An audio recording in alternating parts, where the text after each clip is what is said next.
Dicen que el alma guarda memorias más allá del tiempo. Que incluso cuando nuestro cuerpo deja de existir, algo profundo se aferra a los recuerdos, a las emociones y a las personas que amamos. Esta es la historia de Lucía, una mujer común y corriente que, sin buscarlo, comenzó a recordar escenas que no pertenecían a su vida actual. Lo extraño es que esos recuerdos llegaban con una intensidad tan real, tan llena de emociones, que era imposible considerarlos simples sueños. Lo que escucharás ahora es el relato completo de lo que ella vivió. Lucía tenía 29 años y llevaba una vida tranquila en una ciudad lejos del mar. Nunca había viajado a Europa, nunca había estudiado idiomas extranjeros, y sin embargo, todo comenzó con un sueño recurrente. En él, caminaba por un puerto antiguo, lleno de barcos de vela que se mecían suavemente. El aire estaba impregnado de sal, las gaviotas graznaban sobre su cabeza, y hombres con ropa de otra época gritaban órdenes en un idioma que no entendía. Lo curioso es que, aunque nunca había estado en un lugar así, en el sueño se sentía en casa. Reconocía las piedras del muelle, los olores de los mercados cercanos, incluso la textura áspera de la cuerda entre sus dedos. Cada vez que despertaba después de aquel sueño, una sensación de nostalgia la envolvía. No era una simple pesadilla ni un recuerdo inventado. Era como si algo dentro de ella supiera que aquello le pertenecía. La primera señal de que algo más profundo estaba ocurriendo sucedió una madrugada, cuando se levantó sobresaltada y encontró en su mesa de noche un papel con palabras escritas en portugués. Lucía no hablaba ese idioma, jamás lo había estudiado, y sin embargo, allí estaban las frases: «Saudade do mar, esperando por ti, meu amor». «Saudade del mar, esperando por ti, mi amor». Intrigada, intentó olvidar el asunto, pero los sueños se volvieron más intensos. Ahora no solo caminaba por el puerto, sino que veía a un joven de ojos oscuros que la miraba con ternura. En cada encuentro onírico, él le entregaba un pañuelo bordado con iniciales que parecían ser una M y una O. Ella despertaba con lágrimas reales corriendo por sus mejillas, con el corazón latiendo como si hubiera amado y perdido a esa persona. Lucía decidió buscar respuestas. Asistió a una sesión de regresión hipnótica, algo que al principio le parecía un juego o una curiosidad. Sin embargo, lo que ocurrió en aquella sesión cambió su vida para siempre.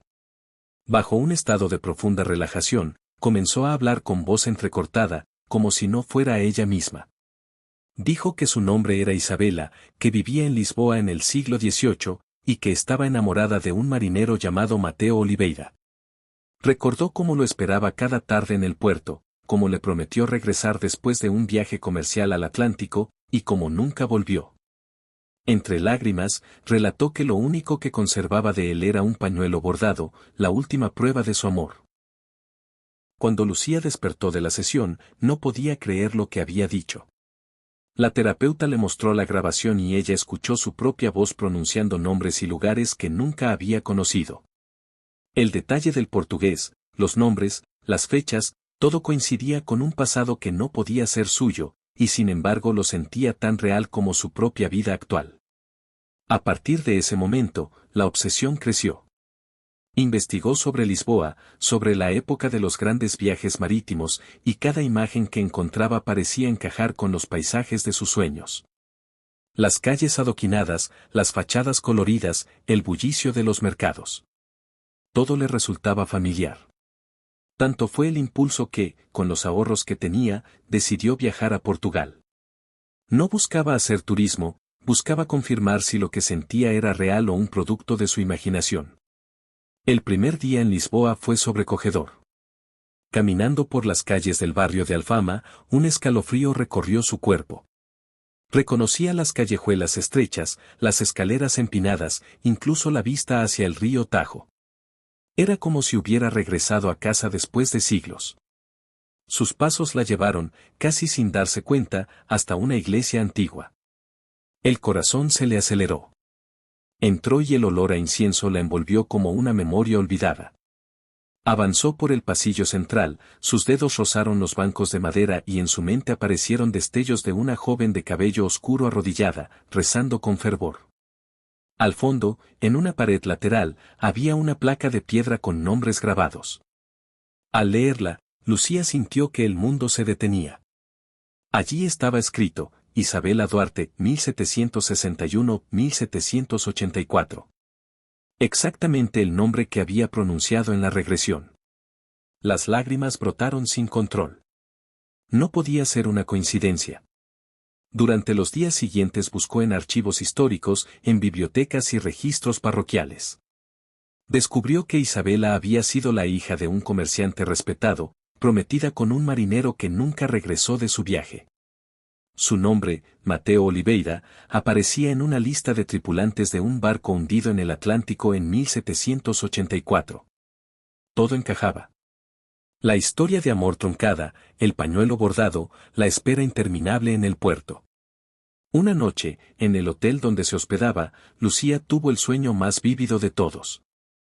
Esta vez no eran imágenes sueltas, era la recreación completa del momento más doloroso de aquella vida pasada. Se vio a sí misma, como Isabela, corriendo bajo la lluvia hacia el puerto. El viento azotaba su vestido, el mar estaba embravecido, y los rumores se extendían entre la multitud, el barco de Mateo se había hundido en medio de la tormenta. Isabela llegó hasta el muelle y cayó de rodillas, sollozando con desesperación. En sus manos apretaba el pañuelo bordado, el último regalo de su amado. El grito que salió de su garganta fue tan desgarrador que, al despertar, Lucía se encontró gritando también, con lágrimas empapando la almohada. Ese fue el recuerdo más doloroso, pero también el más liberador. Comprendió que lo que había cargado en sueños no era una fantasía, sino el eco de un alma que aún lloraba por un amor perdido. A la mañana siguiente visitó el cementerio donde descansaban los restos de Isabela. Se arrodilló frente a la lápida y dejó una flor blanca. En silencio, susurró, ya estoy aquí.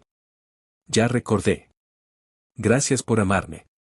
Desde ese día, los sueños cesaron. Lucía volvió a su vida cotidiana, pero con una nueva mirada hacia el mundo. Sentía que había cerrado un ciclo, que al reconocer aquel pasado, su alma había encontrado paz. Cada vez que escucha el mar, no siente miedo ni tristeza, sino una serena nostalgia. Sabe que en alguna parte del tiempo, más allá de esta vida, el amor que unió a Isabela y Mateo sigue existiendo, esperando el momento de reencontrarse.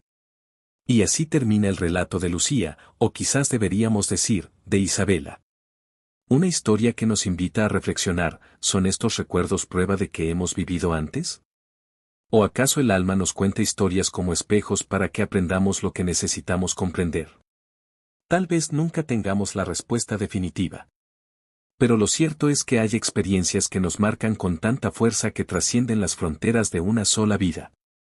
Tal vez todos llevemos dentro recuerdos dormidos, esperando el instante justo para despertar.